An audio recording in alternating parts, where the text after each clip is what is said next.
만일 누군가에게 혹은 우리 가족에게 정신적인 피해와 고통을 주었거나 또 현실적인 아픔을 준 사람이 있다면 그 사람을 이해하고 용서하는 것, 이게 쉬운 일이 아닙니다. 정말 어려운 일인 것을 알 수 있습니다. 특별히 평생 잊지 못할 고통을 준 사람들을 용서하는 것은 가히 불가능하다고 할 수 있습니다. 우리는 과거 세계 역사를 통해서 잘 알고 있습니다. 독일의 히틀러가 유태인들을 대학살했을 때에 전쟁이 끝나고 나서 살아있는 자들이 있었습니다. 종범들이지요. 그들은 성형수술해서 얼굴을 바꾸고 이름을 바꾸고 또 해외로 도피해서 그렇게 숨어서 몇 년간 살았습니다. 문제는 거기에서 이 유태인들 중에서 그들을 끝까지 추적해서 결국은 찾아내서 국가사법재판소에 넘기고 사형을 언도하는 이런 일들을 우리가 함께 보게 됩니다. 그 중에 아돌프 아이히만 같은 사람도 그 중에 한 사람인데 결국은 잡혔습니다. 자, 이렇게 멀리 아니라 가까이 우리 가족이나 내 주변에 있는 또 동료들이나 직장 생활 가운데에서 한두 번이 아닌 지속적으로 괴롭히고 정신적 피해와 물질적 피해와 이런 여러 가지 고통을 줘서 내 삶을 굉장히 힘들게 심각한 손상을 준 사람들이 있다면 과연 이런 사람들을 어떻게 이해하고 갈 수 있겠습니까? 이들 어떻게 용서하면 갈 수 있겠냐고요. 아무리 성경에서 용서하러 가지만 도저히 이 일은 잊을 수가 없고 감당할 수 없기에 용서하지 못한다고 하는 것이 많습니다. 오히려 복수의 감정이 더 가득 찰 가능성이 많습니다. 내가 힘이 있다면, 권력과 능력이 있다면 저 사람에게 반드시 대갚아 줄 것이다, 10배로 대갚아 주겠다, 그런 마음을 가질 가능성이 많습니다. 오늘 선지자 중에 한 사람인 요나도 아마 이런 비슷한 감정을 갖고 있었습니다. 이 요나는 하나님의 부름받은 선지자였지만 이웃 나라에 대해서 처절한 복수가 하나님이 있어야 된다, 그런 의식을 갖고 있었던 사람 같아요. 자, 요나는 북이스라엘의 선지자 중에 한 사람입니다. 이 요나가 북이스라엘의 선지자로 있을 때에 북쪽에 있는 그 수리아 지역에 대해서 하나님께서 이 땅을 주셨으니까 정복하시면 됩니다, 그래서 가서 전쟁해서 이긴 기록도 열왕기하에 나오고, 하여튼 요나는 엄청난 일을 했던 것 같아요. 우리 성경에서는 짧게 기록되어 있습니다만은, 그런데 오늘 우리가 보고 있는 요나서에서는 하나님의 또 다른 명령이 주어집니다. 그것은 가장 미워하고 싫어하는 니느웨를 네가 직접 가서 그들에게 심판을 예언해라, 이런 겁니다. 왜 심판을 예언하라고 했을까요? 심판해서 그냥 쓸어버리려고 하면 하나님이 그냥 말할 것도 없이 없애버리면 됩니다. 요나는 이미 왜 이렇게 말하는지 하나님의 의도를 알고 있었어요. 가기 싫은 거예요. 저런 민족들은 싹 쓸어버려야지, 그렇게 다시 돌이킨다, 이는 있을 수 없는 생각이다. 그래서 요나가 한 행동이 뭔지 아세요? 청개구리 같은 모습이었습니다. 북쪽으로 가라고 했더니 남쪽으로 가고, 동쪽으로 가라고 하니까 서쪽으로 가고, 육지로 가라고 했더니 바다로 갑니다. 다시스로 하는 배를 타고 가다가 엄청난 풍랑에 임하게 되지요. 하나님이 그를 내버려 두지 않고 폭풍을 몰고 찾아가신 겁니다. 결국은 요나가 배 위에서 바다에 떨어졌을 때 하나님이 예비한 물고기가 그를 삼키게 되어졌고, 그리고 3일 후에 니느웨에 그가 다시 돌아오게 됩니다. 회개한 그에게 하나님의 미션을 어쩔 수 없이 수행하는데, 자, 이 직선거리로 사흘 동안 가야만 되는 그 엄청난 니느웨 성입니다. 그러니까 이 동쪽에서 서쪽까지 가는데 30km거든요. 그러면 하나하나 다 예언을 하면서 가면 최소한 3일 걸릴 길입니다. 그런데 대충 하다 말아버리니까 하루 하다가 말아버렸어요.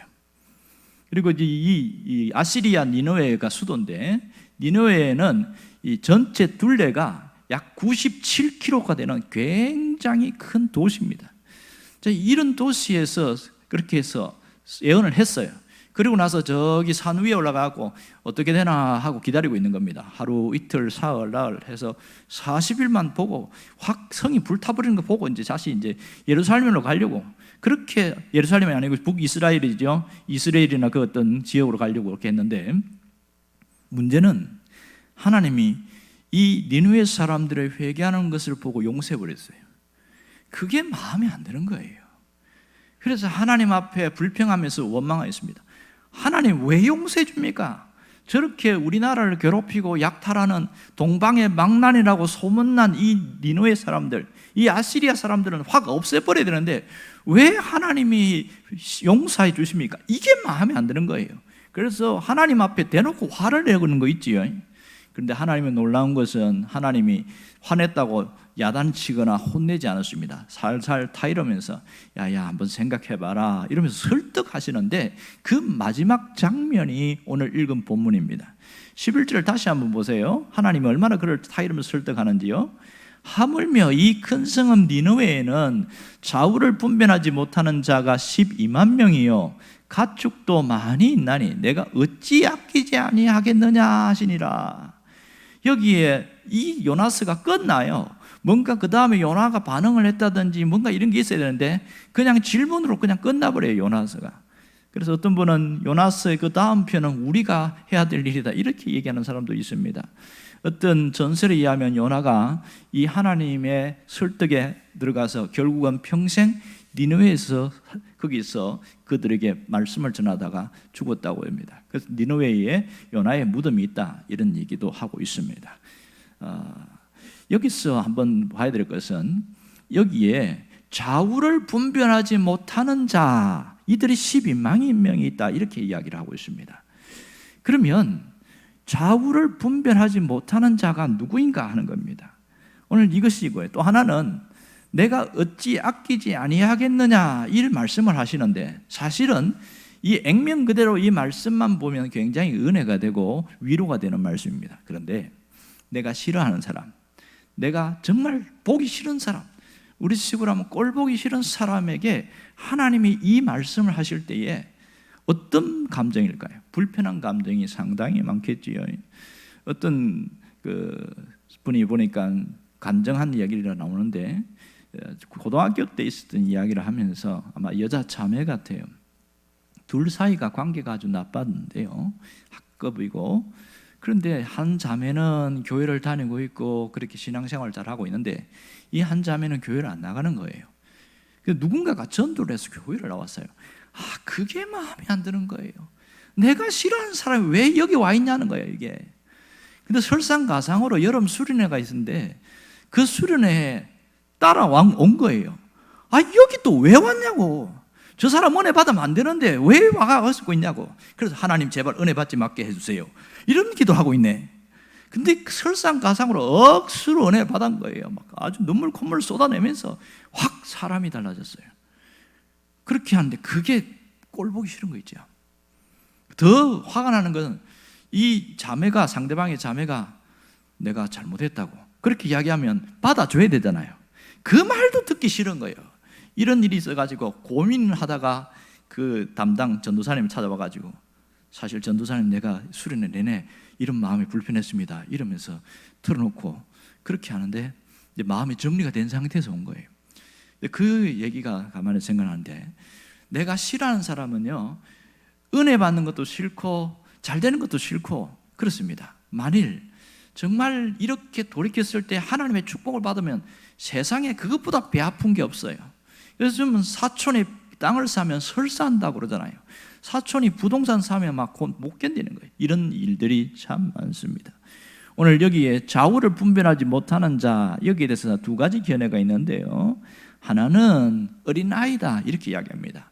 6세에서 7살 미만의 아이들이 좌우를 분별하지 못하는 자다. 왜냐하면 뭔가 앞을 잘 모르는 거다. 그렇게 견해를 갖고 있는 사람이 있는데 만일 그것에 근거한다면 당시의 인구를 어떤 조사할 때에 약 5분의 1이 이렇게 미만의 사람이니까 그럼 약 니느웨 성에 60만 정도가 살지 않았겠느냐 이런 추측을 합니다. 또 하나는 어린아이가 아니고 니느웨 주민들이다 이렇게 표현합니다. 좌우를 분별하지 못하는 그 히브리어 단어를 보면 왼쪽과 오른쪽을 분간하지 못하는 어리석은 자 이렇게 표현되거든요. 근데 그 뜻을 가만히 보면 어떤 영적인 지식이나 어떤 정신적인 어느 것이나 이런 것의 깨달음이 늦고 미련하다 약간 그런 뉘앙스가 포함되어 있어요. 잘 모른다는 거죠. 영적인 어떤 감각도 없고 그렇기 때문에 이 사람들은 니느웨 사람들이다 이렇게 표현합니다. 또 그리고 쉬운 성경이 있죠. 우리가 아이들이 볼 수 있도록 또 어른도 쉽게 이해할 수 있는 거기도 보면 이 니느웨 주민이다 이렇게 표현합니다. 어쨌든 어린 아이든지 어른이든지 니느웨 사람들의 수가 상당히 많았습니다. 당시에 북이스라엘의 사마리아 사람들의 수도 안에 있는 인구가 3만 명인데 최소한 줄이더라도 니느웨에 12만 명이 와 있다는 것은 굉장한 숫자거든요. 문제는 왜 하나님이 이 얘기를 하시는가 하는 겁니다. 지금 하나님이 좌우를 분별하지 못하는 자가 12만 명이다 할 때는 두 가지 뜻이 있죠. 하나는 하나님이 생명을 소중히 여긴다 그 뜻입니다. 하나님께서는 천하보다 귀하게 생명을 소중히 여기고 있다 이 뜻이고요. 또 하나는 잠깐만요. 눈에 뭐가 들어갔어요.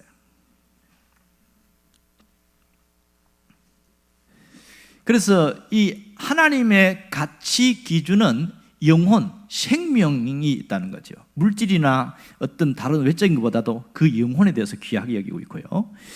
또 하나는 이런 자를 향한 아버지의 마음이 어떠한가 이것을 보여주고 있습니다. 회개하고 돌이킨 자를 용서해 주신다 이런 뜻이죠. 자, 하나님은 여기서 어떤 분인지를 잘 알 수 있지요. 하나님은 비록 니느웨 사람이라 할지라도 회개하면 하나님이 용서해 주시고 회복시켜 주시는 분, 이걸 우리가 분명히 알 수 있는 거죠. 그래서 여기서 하나님이 어떤 분인지를 보는 눈이 있어야 되는데 요나는 그러면 알았을까요? 몰랐을까요? 알고 있었습니다. 하나님은 은혜로우시고 자비하시고 사랑이 풍성하시고 노하기를 뜨하시는 분이시다. 이 사장에 보면 그 얘기 잘 나오거든요. 문제는 요나는 하나님이 어떤 분인지를 머리로는 알고 있었는데 가슴으로는 하나님이 어떤 분인지를 모르고 있었던 겁니다.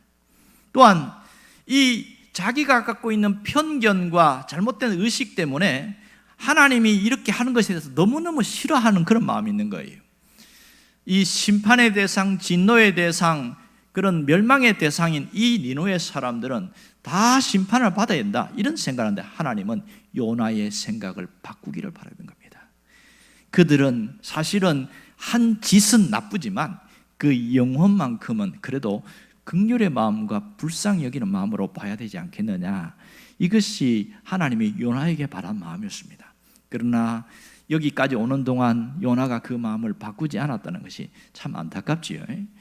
오늘 하나님이 이 모든 것을 통해서 우리에게 주시는 메시지가 있습니다. 그것이 무엇일까요? 우리에게 주시는 메시지는 사람을 바라보는 시각을 바꾸라 이런 뜻입니다. 사람을 바라보는 시각, 다른 사람이나 나 자신을 바라보는 시각이 달라져야 한다 그 얘기를 하고 있습니다. 물론 다른 사람을 바라보는 시각도 달라져야 되지만 나 자신을 보는 시각도 확연하게 달라져야 됩니다. 그래야 온전한 신앙의 모습으로 가고 있습니다. 그럼 무슨 시각일까요? 인과 응보의 시각이 아니라 은총의 시각을 가져야 합니다. 업보의 시각이 아니라 은혜의 시각으로 바라보라는 거죠. 다른 사람이든 나든 세상이든 이런 시각으로 보아야 새롭게 열린다는 것을 알 수가 있습니다. 우리가 신앙생활하면서 가장 겪는 힘든 일이 뭐냐면 예수를 믿었음에도 불구하고 안 변했다 이런 얘기를 들을 때 충격을 받는 거예요. 뭐가 안 변했다는 거예요? 이 시각이 안 바뀌는 사람이 있습니다. 바라보는 의식이나 이런 것이 안 바뀌게 되어지면 절대로 행동도 안 바뀌거든요. 여러분은 신앙생활하면서 얼마나 변하고 있습니까? 세상을 바라보는 시각이나 사람을 바라보는 시각이 얼마나 달라졌느냐 하는 겁니다. 또한 나 자신을 볼 때 그 시각이 어떻게 달라졌는지 우리가 이것을 한번 점검해 볼 필요가 있습니다. 정말 어떤 사람은 한번 나쁘게 보기 시작하면 끝까지 나쁘게 보는 사람이 있습니다. 이런 안 좋은 습관을 갖고 있는 사람이 있어요. 또 반대로 한번 그 사람을 좋게 보기 시작하면 무조건 믿어버리고 좋게만 보는 그런 경향을 갖고 있는 사람이 있습니다. 이것을 우리가 뭐라고 그러냐면 편견이다 이렇게 말합니다. 물론 그 한 사람에게는 장점도 있고 단점도 있습니다. 이게 객관적인 거거든요. 그런데 자기 자신에게 감정에 나쁘게 했다 그러면 장점이 많음에도 불구하고 단점만 보려고 그럽니다. 그래서 단점만 보면 사람이 나쁘게 볼 수밖에 없는 것이지요.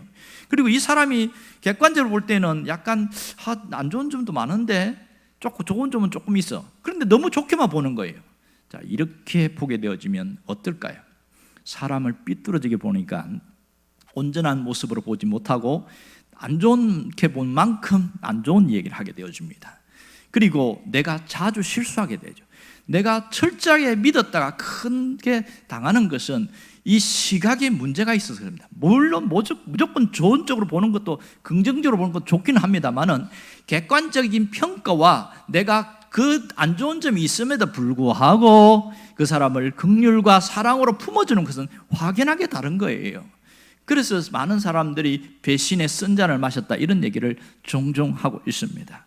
여러분, 왜 이런 일이 생길까? 우리가 예수를 믿으면 많이 달라져야 되는 것 중에 하나가 가치관입니다. 생각하는 것이 달라져야 말이 달라지고, 생각하는 것이 달라져야 행동이 달라집니다. 가치관이 뒤틀린 사람은 예수를 믿어도 여전히 세속적이고 세상적인 것에 붙들려 살아갈 경우가 굉장히 많습니다. 그 중에 하나가 자기가 싫어하는 사람에 대해서는 두고두고 용서하지 않는, 그것도 그런 가치관에서 나타났다고 할 수 있습니다. 아무리 하나님이 말씀하셔도 천사가 와서 이야기해도 말을 안 듣는 사람들은 가치관의 변화가 더디어서 나타나는 현상이라고 할 수 있습니다. 그러면 가치관이 뒤틀린 사람들은 무엇이 더 귀중한 건지, 무엇이 덜 귀중한 것인지, 이것을 제대로 객관적으로 분별하거나 평가하지 못하는 그런 안타까움이 있습니다. 자, 일반적으로 많은 사람들은 자신에 대해서는 굉장히 관대합니다. 내가 잘못한 것에 대해서는 그냥 그럴 수 있지, 어쩔 수 없지 이렇게 받아들고, 상대방이 잘못한 것에 대해서는 굉장히 냉철한 사람이 있습니다. 이와 반대로 자신에 대해서는 엄격하면서 상대방에서는 굉장히 관대한 사람이 있죠. 이런 사람을 마음이 넓은 사람, 이렇게 말합니다. 그런데 사람이 살아가면서 자기 자신에 대해서 냉철한 것이, 객관적인 시각에 냉철하면 좋지만 자기 자신의 존재 자체에 대해서 안 좋게 평가한다면 이건 얼마나 큰 안타까움인지 모릅니다. 사람이 어떤 경우는 다른 사람이 나를 바라보는 그 평가, 그 시각에 따라서 내 존재를 그렇게 인정하는 사람이 있습니다. 이 사람이 이렇게 좋게 이야기하면 내가 좋은 사람이구나, 저 사람이 안 좋게 이야기하면 내가 안 좋은 사람이구나, 그러면서 거기에 대해서 평가를 받는, 그렇다 보니까 흔들리게 되어져요. 이런 사람도 항상 다른 사람의 평가에 늘 신경을 쓰다 보니까 이 갈대처럼 흔들리는 그런 안타까움들이 있습니다. 어떤 부인이 차소연하는 얘기를 한 적을 읽어본 적이 있는데요. 목사님, 우리 남편은 왜 그렇게 사는지 모르겠어요, 그러는 거예요. 왜요? 남편이 성실하고 사람이 착하고 괜찮더만요. 왜 그러십니까? 그랬더니 아니, 자기 자신에 대해서는 너무너무 인색한 거예요. 지금 먹고 살만하고 그냥 여유도 있는데 굳이 그렇게 가난한 사람처럼 살아가고, 너무 진짜 찌들은 가난한 사람처럼 그렇게 살아가는 게 너무 마음이 안타깝다는 거예요. 아무리 이야기해도 안 바꾼다는 거예요. 아무리 이야기해도 안 바꾼다. 그러니 너무 힘들다는 거예요. 자기가 옆에서 같이 있는 것도 힘들고 잔소리하는 것도 힘들고, 겉보기에는 성실하고 진실하고 사람이 좋은데 그 내면에는 보니까 그게 안 바뀌어 있는 거예요. 자신에 대해서 나는 못났다, 나는 안 좋다, 이런 나쁜 안 좋은 시각을 갖고 끝까지 살아가고 그걸 버리지 않는다. 이게 안타깝다고 이야기합니다. 여러분, 누가 우리를 제대로 평가할 수 있을까요? 누가 우리의 존재에 대해서 객관적인 시각으로 볼 수 있을까요? 사람은 제한적입니다. 정확하고 객관적으로 평가하실 수 있는 분은 오직 하나님이십니다. 하나님은 우리의 존재에 대해서 객관적이고 정확하게 평가하실 수 있는 분이라는 거죠. 우리의 본질적 존재 가치에 대해서 하나님은 정확하게 평가한다는 걸 믿으시길 바랍니다. 그럼 우리 존재에 대해서 하나님은 어떻게 바라보고 있을까요? 우리는 본질적으로 이 하나님의 평가에 대해서 잘 이해하고 받아들여야 되는데, 성경에 아무리 이야기를 해도 안 받아들이는 사람이 있어요. 그것은 마음이 열려있지 않아서 그런 경우가 있습니다. 자, 하나님은 나를 특별한 존재로 여기십니다. 믿습니까? 하나님은 나를 특별한 존재로 여겨서 수많은 사람 중에서 나를 선택해서 뽑았어요. 자, 성경에 보면 내가 너를 지명하여 불렀다, 이런 표현이 나옵니다. 이 말은 내 이름을 콕 집어서 사람들 중에서 불러내셨다, 이런 뜻입니다. 아직도 많은 사람들이 있는데 거기에서 도매금으로 무리 중에서 함께 오는 중에 너가 얻어 걸려서 왔다, 이게 아니라 너를 지명해서 불러서 하나님의 자녀가 된 것이다, 내 백성이 된 것이다, 이게 하나님의 시각이에요. 그러면 왜 하나님을 나를 특별한 존재로 그렇게 여기고 계실까요? 내 존재 가치가 특별하다는 것을 어떻게 알 수 있습니까? 그것은 우리의 출생부터 다르기 때문에 그렇습니다. 우리가 만들어지는 것부터 달라요. 성경에 뭐라고 이야기하고 있습니까? 우리를 어떻게 만들었다고 그래요? 하나님의 모양과 형상대로 만들었다. 이 말은 하나님을 닮은 존재로 만들었다는 거죠. 하나님의 DNA를 우리에게 주셨다는 거예요. 그러니 특별한 존재라는 겁니다. 보세요, 천사는 능력도 있습니다만은 하나님의 DNA가 없어요. 동물들은 귀하긴 합니다만은 그 동물들의 영혼이 없습니다. 하나님의 형상이 없어요. 그래서 차원 자체가 다른 겁니다. 내가 어떤 삶을 살든 상관없이 본질적인 나의 존재 가치는 하나님이 특별하게 여기셨다는 겁니다. 이사야서에 보면 보배롭고 존귀한 자다, 이렇게 말하고 있습니다. 보배롭고 존귀한 자, 이 특별한 존재로 여겼다는 것 자체를 우리가 믿음으로 받아들일 수 있기를 바랍니다. 그것을 어떻게 받아들이냐에 따라서 내 인생의 존재 가치가 달라지고 내 인생의 방향성이 달라지게 되어집니다. 아무리 하나님이 말씀하셔도 내가 안 받아들이면 끝이에요. 하나님이 말씀하신 것을 그대로 받아들이는 자에게는 내적인 혁명이 일어난다는 사실을 알아야 됩니다. 외적으로는 가진 것도 없고 보잘것도 없고 남들이 볼 때에 평가할 때에 아름다울 만한 것도 없고 흠모할 만한 것도 없지만 하나님이 우리 안에 계시고 하나님의 소유권을 가진 자고 천국의 시민권을 가진 우리는 특별한 존재라는 인식이 있어야 됩니다. 오늘 우리가 바뀌어야 될 게 뭔지 압니까?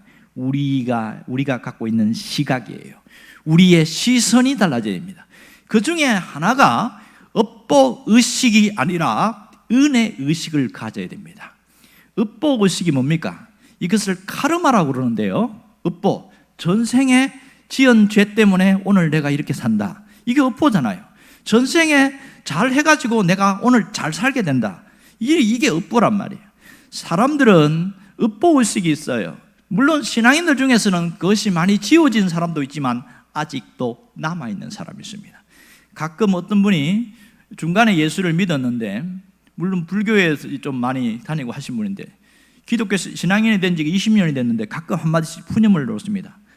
아이고, 내가 전생에 무슨 죄를 지어서 저 자식이 저렇게 고생을 시키나, 이럽니다. 이게 왜 툭 튀어나오는데 자기 무의식 속에 그게 있는 거예요. 업보의식이 있는 거예요. 전생에 있다는 겁니다. 이것이 윤회설과 연결된 종교가 불교죠.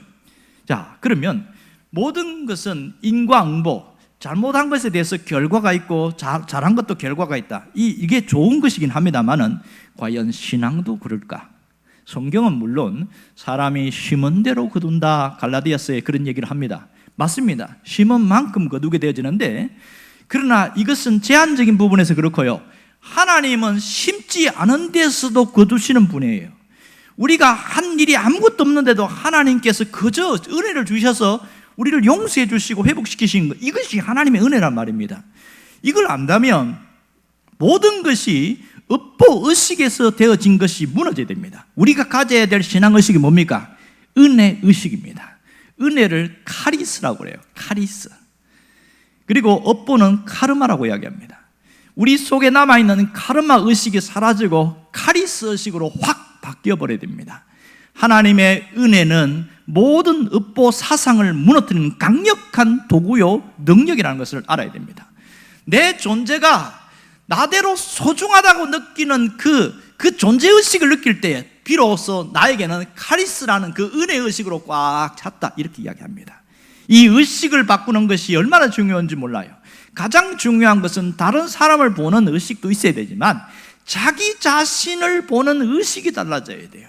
자기 자신을 내가 어찌 아끼지 아니하랴, 이것을 기억해야 됩니다. 여러분, 업보의식이 아니라 은혜의식으로 살아가기를 바랍니다.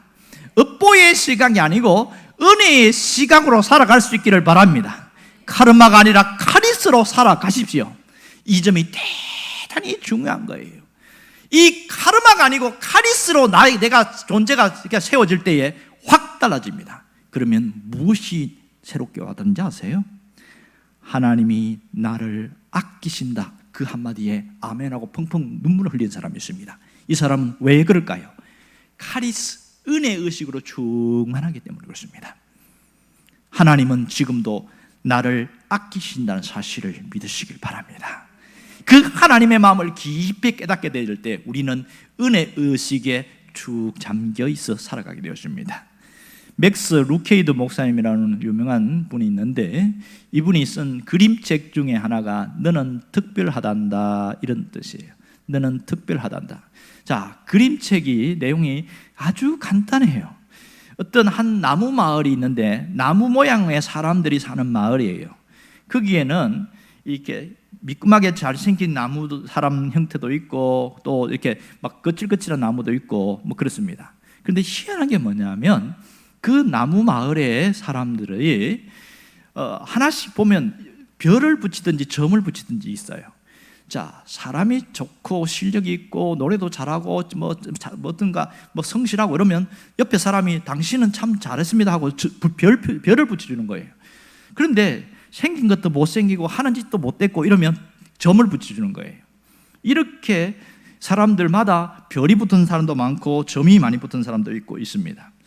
그 중에 한 주인공이 나오는데 펀치넬로라는 이 나무아이는 별은 거의 없고 점만 붙어 있는 거예요. 얘 점이 많네? 그래서 점이 많다고 또 붙여주고, 자기는 왜 이렇게 점을 많이 붙이고 살아야 되는지 이해가 안 되는 거예요. 그러다가 어느 날 루시아라는 어린 소녀를 만나게 되어집니다. 그런데 얘는 아무것도 없어요. 별도 없고 점도 없고 신기하다. 얘 너는 왜 아무것도 안 붙었니? 그러니까 나는 그 아저씨를 잘 만나서 그래, 이렇게 이야기하는 거예요. 그러니까 이 인형을 만드는 이 아저씨가 있는데 엘리라는 아저씨가 있어요. 그래? 나도 만나면 안 돼요? 괜찮지? 그래갖고 이 루시아가 펀치넬로를 데리고 갑니다. 그랬더니 이 엘리 아저씨가 비밀을 알려주는데 왜 루시아는 점도 없고 별도 없고 아무것도 없냐? 그것은 이렇게 이야기합니다. 루시아는 남들이 어떻게 생각하는가 보다는 내가 어떻게 나를 생각하느냐, 이것을 중요하게 여기기 때문에 그래, 그럽니다. 내가 나를 어떻게 여기느냐에 따라서 중요하게 여긴다는 거예요. 어떤 누군가가 루시아에게 못생겼다 그렇게 하면서 놀리려고 점을 붙였어요. 그런데 그 점이 안 붙고 뚝 떨어지는 거예요. 점도 없고 별도 없어. 신기하지요. 그러면서 이 펀치넬로에게 엘리 아저씨가 하나하나 이야기하는데 그 중에 하나가 뭐냐면 너는 특별한 아이란다, 이렇게 이야기합니다. 특별한 존재라는 거예요. 처음에 너를 만들 때에 그렇게 이렇게 막 거칠고 그런 모양이 아니라 깨끗한 존재로 만들었다, 이런 얘기를 하는 겁니다. 그러면서 자기가 갖고 있는 자신에 대한 안 좋은 의식을 버리게 하도록 했더니 얘가 그런 생각하는 거예요. 아저씨 말이 맞는 것 같아. 나는 나로서의 존재로 귀한 존재야. 이 생각을 받아들이자마자 자기 몸에 붙어있는 점들이 두두둑 떨어지는 거예요. 순식간에. 그래서 깨끗해진 거예요. 더 이상 놀림도 받지 않고 더 이상 그것 때문에 신경 쓰지도 않는 거예요. 그때 엘리 아저씨가 유명한 걸 가르쳐주는데 네가 이것을 의식하고 살기 때문에 항상 붙어있는 거란다, 이런 이야기합니다. 나는 결점이 많고 나는 단점이 많고 뭐 이런 생각을 하고 살아가면 그것이 늘 따라다닌다는 거예요. 지금도 사람들이 잘하는 것에 대해서는 상대방을 칭찬해 줍니다. 그러나 조금 못하면 거칠게 비난하고 거칠게 상대방에 대해서 상처를 주는 말도 수습지 않는 경우가 굉장히 많습니다. 우리는 남들이 나에게 한 그 말에 그것을 내가 붙인 점처럼 붙들고 살아가는 사람이 있습니다. 저 사람이 저렇게 얘기했고 이 사람이 이렇게 했고 내가 그것 때문에 내가 못 살겠어, 내가 못 견디겠어, 그런 괴로워하면서 나날을 살아가는 사람이 있습니다.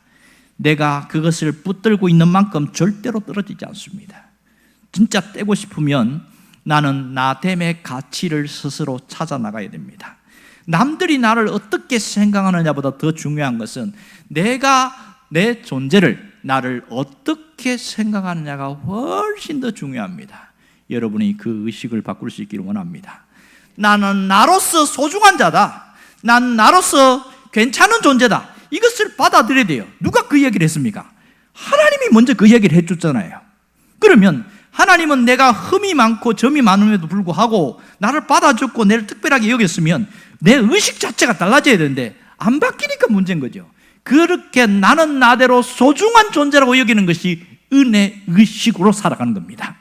이렇게 내가 소중한 존재를 뭐라고 하냐면 자아 존중감이라고 그래요. 나를 존중히 여기는 것을 자존감이라고 말합니다. 자존감의 지수가 높아야 됩니다. 여러분이 스스로를 대단하고 특별한 존재로 여기는 그 자존감의 지수가 높아지기를 바랍니다. 자존감의 지수가 높아지면 가장 먼저 드는 생각이 뭔지 아면 나는 소중한 존재라는 것과 함께 행복하다는 겁니다. 행복 지수가 높아져요. 자존감이 높아진 사람은 행복한 삶을 살 가능성이 훨씬 많습니다. 아무리 하나님이 폭포 같은 은혜를 쏟아주고 사랑을 부어주고 기도 응답을 주어도 자존감이 낮은 사람은 나는 부족해, 나는 모자라, 나는 어려워, 나는 왜 이래, 그 부정적인 시각에 사로잡혀서 행복한 삶을 살지 못한다는 겁니다. 이제는 바꾸어야 합니다. 이제는 달라져야 됩니다. 내가 더 이상 이렇게 짓눌리거나 그렇게 있지 말고 완전히 자유할 수 있기를 바랍니다. 그게 은혜의식으로 살아가는 사람의 모습입니다. 여러분, 어떻게 하면 되죠? 내 자존감을 높일 수 있는 방법은 뭘까요? 나 스스로 부정적인 말을 줄여버려야 됩니다. 안 해야 됩니다. 내가 부정적인 말을 하면 누가 먼저 듣습니까? 상대방이 아니라 나 자신이 제일 먼저 듣는 거예요. 별로 영향 안 받는 것 같죠? 영향 크게 받습니다. 제가 서재에 보면 써놓은 게 있는데 사람은 하는 말에 따라서 미래가 달라진다. 누가 했던 말을 내가 그 메모장에 기록해놨어요. 그 사람이 하는 말에 따라서 내일의 삶이 달라진다는 거예요. 그래서 부정적인 말은 되도록이면 입에 딱 참고 삼켜버려야 돼요. 그러면 어떤 말을 해야 되냐? 내 인생에 빛이 되는 말을 해야 됩니다. 나를 빛나게 하는 그런 말을 하기를 바랍니다. 그럴 때에 삶이 열리게 되어 있습니다. 하나님은 이런 자의 삶을 열어가십니다. 또 하나는 언제나 소망적으로 이야기하십시오. 눈앞의 현실은 비관적이에요. 어려워요. 막혀 있어요. 그럴 때에 하나님은 역사하신다. 하나님은 움직이신다. 나는 열린다. 나는 잘된다. 소망적으로 이야기하면 하나님은 그 말하는 그대로 하나님 역사하십니다. 민수기 14장에 그 얘기 나오죠. 너희가 하는 그 말이 내 귀에 들리는 대로 그대로 시행하리라. 할렐루야. 이왕이면 소망적으로 이야기하기를 원합니다. 빛이 되는 말을 하기를 원합니다. 잘 되는 가능성이 열리는 그 말을 할 때에 우리의 삶은 그대로 열릴 뿐만 아니라 일단은 살아가는 내가 이 어려움을 뚫고 나갈 수가 있는 힘이 생겨요. 지금 삶이 너무 힘들고 답답하면 자꾸만 한숨과 안 좋고 어두운 말만 나오는데 이렇게 자존감 지수가 높아지면 말이 달라지잖아요. 그러면 내가 견딜 수 있는 힘과 능력이 강해지기 시작하고 그리고 자신도 그렇게 될 것처럼 보여요. 그런데 하나님이 우리와 함께하기 때문에 그대로 됩니다. 그게 신앙인이 갖고 있는 능력입니다. 여러분이 그 주인공이 되기를 주의 이름으로 축원합니다.